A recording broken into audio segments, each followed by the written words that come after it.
1983 से जब मैं पढ़ता था तभी से मेरे को लगा था।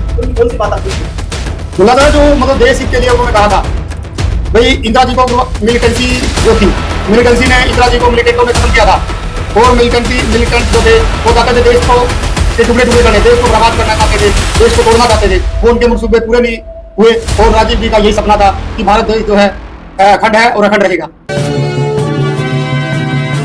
सर मेरा नाम हरिओम नायक है और मैं गांव सिंघवाल से हूँ और मेरा जो है समाज सेवा में इंटरेस्ट है और मैं 1987 से समाज सेवा में हूँ, बल्कि उसका सर्टिफिकेट जो है राजीव गांधी जी के दोस्त होते रायपुर के एमपी केयर भूषण जी उन्होंने दिया हुआ है 14/6/1987 को। जैसे पार्टी पुर्टियों से तो मेरा ज़्यादातर इतना वो नहीं है, इंसान था, उनकी जो पर्सनैलिटी थी, उनका व्यक्तित्व था बहुत ही साधारण किस्म का था। हर आदमी को देखकर लगता था कि मैं राजीव जी का अनुयायी बनूं और मैं भी उनकी जो कार्यशैली थी उनकी कार्यशैली से प्रभावित हुआ और उनके प्रभावित होने के बाद मैं समाज सेवा में लगा हुआ हूं और समाज सेवा कर रहा हूं। सर जैसे आपने राजीव गांधी का नाम लिया, राजीव गांधी कांग्रेस पार्टी से रखे थे। हाँ। और अभी आप कांग्रेस पार्टी में के टाइम से कब 1983 से जब मैं पढ़ता था तभी से मेरे को लगा था। उनकी कौन सी बात आपको चाहिए? लगा था जो मतलब देश हित के लिए उन्होंने कहा था भाई इंदिरा जी को मिलिटेंसी जो थी मिलिटेंसी ने इंदिरा जी को मिलिटेंटों ने खत्म किया था और मिलिटेंट जो थे वो चाहते थे देश को टुकड़े टुकड़े करने देश को बर्बाद करना चाहते थे देश को तोड़ना चाहते थे वो उनके मनसूबे पूरे नहीं हुए और राजीव जी का यही सपना था कि भारत देश जो है अखंड है और अखंड रहेगा। तो अभी विधानसभा नरवाना की बात कर लेते हैं। तो मैंने नरवाना क्षेत्र में जो देखा कि नरवाना के अंदर ना तो कोई रोजगार का साधन है, सिर्फ और सिर्फ खेती के ऊपर निर्भर हो गए। यहाँ पर कोई रोजगार का साधन नहीं है क्योंकि हमारे लोगों की जो जमीन है जमींदारों की वो बहुत अच्छी है। यहाँ पे टमाटर का जूस निकालने की फैक्ट्री बन सकती है, टमाटर की बहुत अच्छी खेती हो सकती है और भी बहुत सारी जैसे कपास भी यहाँ होती है, कपास के बड़े बड़े कारखाने लग सकते हैं। न तो यहाँ कोई बड़ा कारखाना है न तो ये एग्रीकल्चर से संबंधित कोई भी फूड प्रोसेसिंग का प्रोजेक्ट है। और दूसरा यहाँ देखा मेडिकल कॉलेज भी नहीं है क्योंकि यहाँ आसपास कोई भी मेडिकल कॉलेज यहाँ के अगर यहाँ कोई बीमार हो जाता है तो मेडिकल उसको अच्छी चिकित्सा के लिए रोहतक जाना पड़ता है या रोहतक या दिल्ली। यहाँ पे हमारा एक मेडिकल कॉलेज होना चाहिए। और जहाँ तक नरवाना तहसील की बात है, नरवाना विधानसभा क्षेत्र की बात है, ये बहुत पुरानी तहसील है।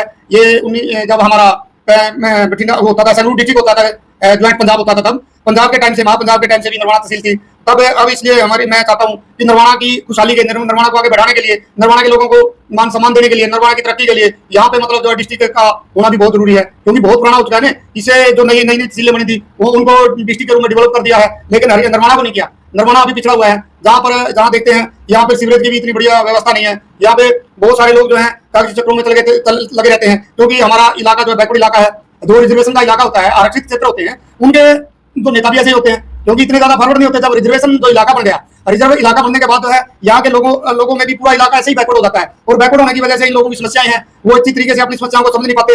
जैसे फैमिली आईडी है, कोई प्रॉपर्टी आईडी है, कोई कुछ है, इनमें बड़ी लोगों को दिक्कतों का सामना करना पड़ रहा है। वो सारी की सारी चीजें अगर मेरे को मौका मिला तो इन चीजों से छुटकारा दिलाएंगे, हर जन का सम्मान करेंगे और जो भी लोगों की मतलब निचले पायदान पर हैं उन लोगों की गंभीरता से समस्याओं को सुनेंगे और उन समस्याओं का निदान करेंगे और नरवाना को हम मतलब उन्नति के शिखर पर ले जाना चाहते हैं। यदि आप लोगों का के सहयोग से, जनता के सहयोग से मेरे को मौका मिलता है तो मैं पीछे भी नहीं हटूंगा। तो फिलहाल में किस नेता के साथ और किस नेता को आगे लेकर चलेंगे? मेरा केवल अब जैसे राजीव गांधी जी थे, राजीव गांधी जी अब नहीं रहे। राजीव के बाद राहुल गांधी जी के साथ मैंने जैसे हमारी मुंतु जातियां छोटे छोटे ग्रुप हैं उनकी हालात जो बहुत ज्यादा कमजोर है, वो ना तो राजनीति के बारे में सोच सकते हैं, ना समाज के बारे में सोच सकते हैं, ना उनके जनता जनार्दन के जो लीडर लोग होते हैं ना वो उनके अहमियत देते हैं क्योंकि उनकी केवल आपने देखा राजनीति के अंदर क्या है, राजनीति में जब तक समानता कहां तक है, जब तक वोट की गिनती नहीं होती, वोट नहीं डलती। जब वोट डल जाते हैं, वोट डलने के बाद समानता का अधिकार जो खत्म हो जाता है वोटरों का, फिर तो आप भाई मतलब आपादापी का मोल हो जाता है, भाई बेटी दामाद हो जाता है। उन चीजों में मैं खिलाफ हूं। मैं तो हर आदमी को न्याय देना चाहता हूं जो बिल्कुल दबे कुचले हैं, जिनको अधिकार नहीं मिला है, उनको अधिकार देने की बात करता हूं और उनको अधिकार मिलना भी चाहिए। मैं सभी का वासियों को, नरवाना जो विधानसभा क्षेत्र के लोग हैं, इन सबको मैं रक्षाबंधन के अवसर पर मेरी और मेरे परिवार की ओर से हार्दिक बधाई देना चाहता हूँ, बहुत बहुत शुभकामनाएं देना चाहता हूँ।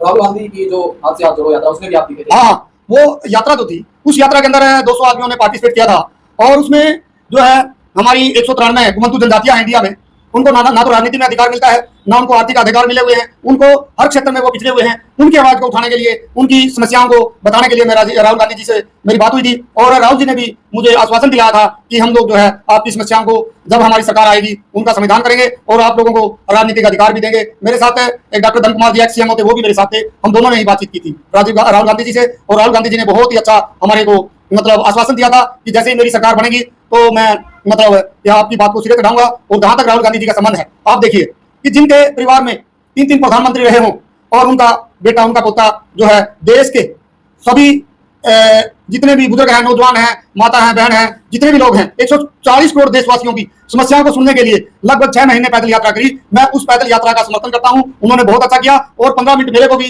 राहुल गांधी जी से बातचीत करने की, हमारी घुमंतु जातियों के ऊपर बातचीत करने का मौका मिला। जब मेरे को मौका मिला तो मेरे को नजदीकी से राहुल जी को समझने का मौका मिला। मैंने राहुल जी के अंदर एक खूबी देखी है कि राहुल जी एक सीधे साधा इंसान है। वो मतलब किसी प्रकार की उनके अंदर द्वेष की भावना नहीं है। वो सिर्फ और सिर्फ मोहब्बत करते हैं, प्यार करते हैं, प्यार को आगे हर आदमी से प्यार करते हैं, प्यार के जरिए वो सत्ता परिवर्तन करना चाहते हैं। और राहुल जी एक बिल्कुल ही मतलब साफ दिल का इंसान है। उसके अंदर कोई छल कपट नहीं है। वो किसी प्रकार से हेर फेर कर बात नहीं करना चाहते। जो भी राहुल जी बोलते हैं बिल्कुल सीधा बोलते हैं।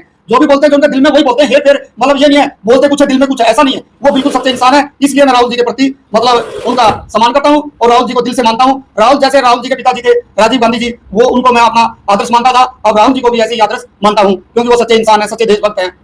तो ये प्रदेश स्तर पर किस नेता के साथ आप चल रहे हैं? अगर हरियाणा की बात करें तो हरियाणा किस नेता के साथ? हाँ, हरियाणा में जो है राहुल ये अपने भूपेंद्र सिंह हुड्डा जी जो है, मैं हेरी थोड़ी जाति को अनुसूचित जाति की सूची में शामिल करवाने के लिए 15 साल की उम्र से संघर्ष कर रहा था। हमारा केस आगे नहीं बढ़ रहा था। उसके लिए राज्य सरकार की सिफारिश की जरूरत होती है। राज्य सरकारें जो है हेरी थोड़ी जाति को अनुसूचित जाति की सूची में शामिल करने के लिए कोई प्रस्ताव नहीं भेज रही थी। जब 2006 में 5 और 6 में हुड्डा साहब से मेरी मुलाकात हुई। हुड्डा साहब के सामने मैंने अपना प्रस्ताव रखा कि हमारे समुदाय के लोग जो है हेरी थोड़ी जाति जो है एरिया जाति, ये हरियाणा के लगभग 45 विधानसभा क्षेत्रों में है और इनकी वोटों की संख्या 3000 से लेकर 10-12 हजार तक इस समुदाय की संख्या है।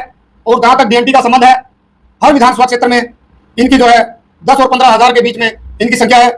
यानी डीएनटी प्लस हेरी थोड़ी समाज 20 हजार के लगभग हर क्षेत्र में इनकी संख्या है। इनकी समस्याओं के बारे में भूपेंद्र सिंह हुड्डा जी से मेरी मुलाकात हुई और हुड्डा साहब ने मेरा इसमें साथ देना शुरू किया। उस वक्त कुरुक्षेत्र के शासन नवीन जिंदल भी थे, उन्होंने भी मेरा साथ दिया। जब हुड्डा साहब मेरे कार्यक्रम को आगे बढ़ाने के लिए मेरी जो प्रपोजल थी, मेरा जो विचार था वंचितों को न्याय दिलाने की जो मेरी मुहिम थी, उस मुहिम में मेरा हुड्डा साहब ने साथ दिया। जिस आदमी ने मेरा साथ दिया, मेरा नैतिक कर्तव्य भी बनता है उनका साथ देना और उनका मान सम्मान करना। मेरी दिली तमन्ना जो है, दिल से मैं भूपेंद्र सिंह हुड्डा जी का दिल से रिगार्ड करता हूं। मैं दिल की गहराइयों से मैं उनका हार्दिक अभिनंदन करता हूं, उनका स्वागत करता हूं और दिल से मैं भूपेंद्र सिंह हुड्डा जी के साथ हूं। हुड्डा साहब के अंदर मैंने क्या क्वालिटी देखी? हुड्डा साहब जो है बोलते कम है, काम ज्यादा करते हैं। हुड्डा साहब कभी फालतू की ठगी नहीं लगवाते। हुड्डा साहब जो है सच्चे इंसान है और जो कहते हैं वो करते हैं। उनमें किसी प्रकार की हेर फेर की कोई राजनीति नहीं है। हेर फेर से काम नहीं करते, जो कहते हैं वो करते हैं। जहां तक हमारे जो एक जुझारू नेता है जयप्रकाश जी, उनसे मैंने अभी फिलहाल जो देखा है, जयप्रकाश जी भी हमारे जो है बहुत ही मेहनती आदमी है, कभी थकने वाले नहीं है।